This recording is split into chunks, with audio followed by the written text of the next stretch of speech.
છે। નિશાંતભાઈ, હજુ તો શાળા શરૂ થયે માત્ર ગણતરીના દિવસો થયા છે અને એમાં જ આવી ઘટનાઓ બની રહી છે।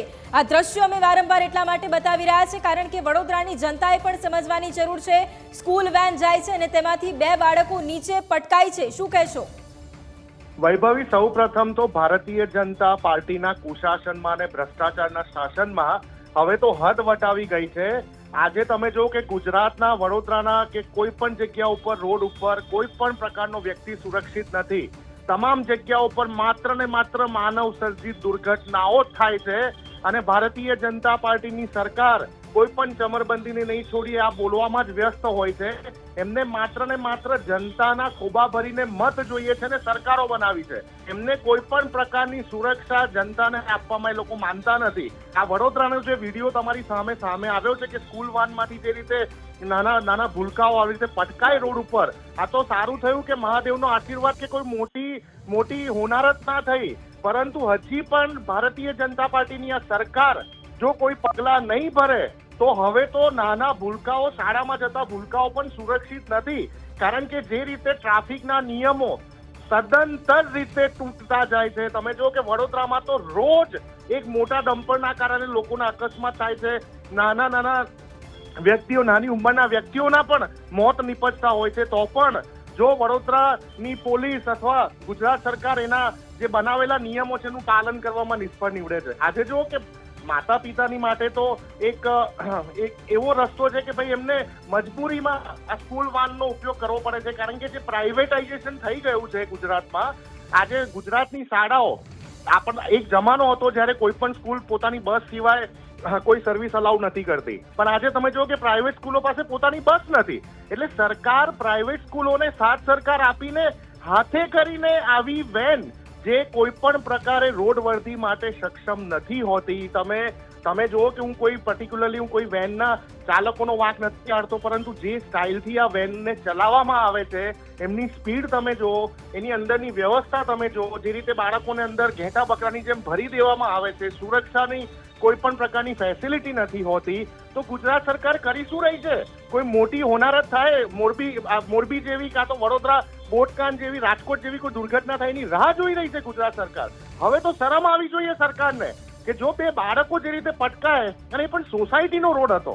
તમે સમજો વૈભવી કે હજી આ કોઈ મોટા રોડ ઉપર કે રાજમાર્ગ ઉપર આ ઘટના થઈ હોત અને પાછળથી કોઈ મોટું વાહન ચડી ગયું હોત તો કેટલી મોટી દુર્ઘટના હતી। આ ગુજરાત સરકાર પોતાના જ બનાવેલા નિયમોનું પાલન ના કરાવી શકતી હોય તો આ સરકાર બિલકુલ સક્ષમ નથી।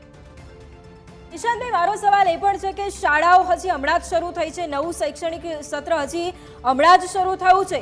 શું તમારા દ્વારા કે કોંગ્રેસ દ્વારા શરૂઆતમાં કોઈ રજૂઆત કરવામાં આવી હતી શાળાઓમાં કે પછી આરટીઓ કચેરીમાં, કોઈ પણ જગ્યાએ, કલેક્ટર કચેરી ખાતે?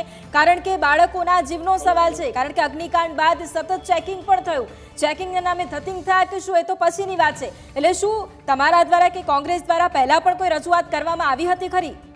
વૈભવી, પર્ટિક્યુલરલી જો વડોદરાની વાત કરીએ તો શાળાઓમાં જે રીતે ઇનફેક્ટ જે નાની ઉંમરના બાળકો હોય છે એ તમને જે રીતે એ લોકો 2 વ્હીલર લઈને આવતા હોય છે, રાઈટ, જેમની પાસે લાયસન્સ નથી હોતું અને સ્કૂલ વાન જે રીતે બેફામ દોડતી હોય છે, એના વિશે મેં પોતે પત્ર લખેલો છે વૈભવી। એટલે કોંગ્રેસ વિરોધ પક્ષ તરીકે તો હંમેશા આ બધી સમસ્યાઓનું સરકારની સામે રજૂઆત કરતી હોય છે, પણ અમારી તમામ રજૂઆતને બેદરકાર કરી નાખવામાં આવતી હોય છે અને ના છૂટકે અમારે રોડ ઉપર આંદોલન કરવા પડે અને આંદોલન કરીએ તો અમારી ધરપકડો થઈ જતી હોય છે। આંદોલન કરવા માટે પરમિશન નથી મળતી। એટલે મારું કહેવાનો મતલબ છે કે વિરોધ પક્ષની સાથે સાથે હવે ગુજરાતના જે પેરેન્ટ્સ છે, વડોદરાના ગુજરાતના જે પેરેન્ટ્સ છે, જે આમ જનતા છે, એમને પણ જાગૃત થવું પડશે, એમને પણ અવાજ ઉપાડવો પડશે। મજબૂરીનો ફાયદો કોઈ ના ઉઠાવી શકે। કેવી રીતે ઉઠાવી શકે? ના વેનના સંચાલકો ઉઠાવી શકે, ના શાળાઓ ઉઠાવી શકે।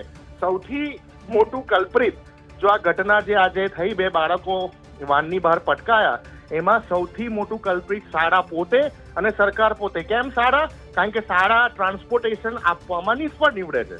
હકીકતમાં તો શાળાએ આપવાનું થાય ને, નિયમો પ્રમાણે ટ્રાન્સપોર્ટેશન ઘરેથી શાળા સુધી અને શાળાથી ઘરે સુધીની એ ટ્રાન્સપોર્ટેશનની ફેસિલિટી કોને આપવાની હોય? સ્કૂલના સંચાલકોએ આપવાની હોય, નથી આપતા અને સરકાર એના ઉપર લાલ આંખ કરી નથી શકતી। તમે જુઓ કે વારંવાર આરટી માટે પણ અમે લોકો રજૂઆત કરતા હોય, લડત કરતા હોય, રાઇટ ટુ એજ્યુકેશન પ્રમાણે જે ફી સ્ટ્રક્ચર છે એ પણ નેવે મુકાઈ જતું હોય. એટલે અણઘડ વહીવટ થઈ ગયો છે અત્યારે. બહુમતીના જોડે ને તાનાશાહીના જોડે તમામ ક્ષેત્રે અણઘડ વહીવટ અને માત્ર ભ્રષ્ટાચાર અને કટકી ચાલે છે. બિલકુલ. નિશાંતભાઈ, હવે તમે જેમ આગળ વાત કરી કે તમે પોતે પત્ર લખ્યો હતો, તમે પોતે રજૂઆત કરી હતી, પણ હવે વડોદરાના જે કોર્પોરેટર્સ છે ભારતીય જનતા પાર્ટીના, તેમની સાથે પણ કોઈ જ પ્રકારની વાત નથી થઈ રહી. સાંસદ હેમાંગ જોશી પણ એવું કહી રહ્યા છે કે તપાસ કરીશું, અને એ વાત કહીને તેમણે ફોન કટ પણ કરી દીધો છે. હવે એક વિરોધ પક્ષ તરીકે તમે શું કરશો આગળ? કારણ કે જાગૃત થવાની પણ જરૂર છે, એટલા માટે સત્તાધારી પક્ષને પણ ઘણી વખત જાગૃત કરવાની જરૂર પડતી હોય છે આવી ઘટના પછી. એક વિરોધ પક્ષ તરીકે હવે તમે શું કરશો આ ઘટના પછી? બિલકુલ વૈભવી, વડોદરાની જે આજની ઘટના છે એ એલાર્મિંગ સિચ્યુએશન છે. વિરોધ પક્ષનું કામ માત્ર વિરોધ કરવાનું નથી હોતું. વિરોધ પક્ષનું કામ એક જવાબદાર વિરોધ પક્ષ તરીકે સરકારની આંખો ખોલવાનું હોય છે. અને જે વેનની દુર્ઘટના આજે 2 બાળકોનું જે ભૂલકાઓનું આપણને જોવા મળ્યું, એને લઈને અમે આગામી સમયમાં વડોદરામાં જે પણ ઓથોરિટીની સામે અમારે રજૂઆત કરવાની હશે, ને ગુજરાત સરકારને પણ અમારે જે પણ રજૂઆત કરવાની હશે, એવું પણ પોસિબલ થાય કે અમારા અમિત ચાવડા સાહેબ, વિરોધ પક્ષના જે અમારા નેતા છે વિધાનસભાના, એ વિધાનસભામાં પણ આ મુદ્દો ઉપાડી શકે છે. પરંતુ આ તમામ પ્રકારની રજૂઆતોને દુર્ઘટના જોયા પછી પણ જો ભારતીય જનતા પાર્ટીના શાસકો અરે ભાઈ કરવાનું કેટલું છે? ખાલી તમે જે નિયમો બનાવ્યા છે એનું પાલન જ કરાવવાનું છે ને. એમાં ક્યાં રોકેટ સાયન્સ, સેટેલાઇટ સાયન્સ આવે છે વચ્ચે? સરકારે ખાલી નિયમોનું પાલન જ કરાવવાનું છે. પર્ટિક્યુલરલી વડોદરા અને ગુજરાતમાં જુઓ કે આજે રોંગ સાઈડ જતા વ્હીકલો, ડમ્પર જે રીતે સ્કૂલના બાળકો ઉપર ડમ્પર ચડી જતા હોય છે, એક ઘટના નથી, અસંખ્ય ઘટના છે. આ રોડ સેફટીના જે કાયદા અને રોડ સેફટીના નામે સાપ્તાહિક જે કરે છે ગુજરાત સરકાર, કરોડો રૂપિયા એડવર્ટાઇઝમેન્ટમાં, માર્કેટિંગમાં ફૂંકી મારે છે, પણ એ ગ્રાઉન્ડ રિયાલિટી કેમ નથી દેખાતી આપણને? કેમ આજે વારંવાર આવી ઘટનાઓ આપણને જોવા મળે છે? આ ભૂલકાઓનો શું વાંક હતો? શું એમને ખબર હતી કે આ રીતે એ લોકો પટકાવવાના છે? એમના પેરેન્ટ્સનો શું વાંક હતો? એમના પેરેન્ટ્સ, મા બાપ આજે મોંઘવારીના સમયમાં બંને મા બાપને કામ ધંધે, નોકરી, વ્યાપારે જવું પડતું હોય છે, તો એ લોકો સહારો ટ્રાન્સપોર્ટેશનનો કોનો લેશે? જ્યારે શાળાઓ સક્ષમ નથી પોતાની બસની સુવિધા આપવા માટે, ત્યારે વેનનો સહારો લે છે. પણ વેનના સંચાલકો કે માલિકો સરકારના નિયમોનું પાલન કરે છે કે નહીં, એ તો ટ્રાફિક પોલીસ અને ગુજરાત સરકારનું છે કામ. વિરોધ પક્ષ તો એમાં અવેરનેસ લાવી શકે છે રોડ ઉપર ઉતરીને. બિલકુલ નિશાંતભાઈ, અમારી સાથે આપ જોડાયા, આપનો ધન્યવાદ.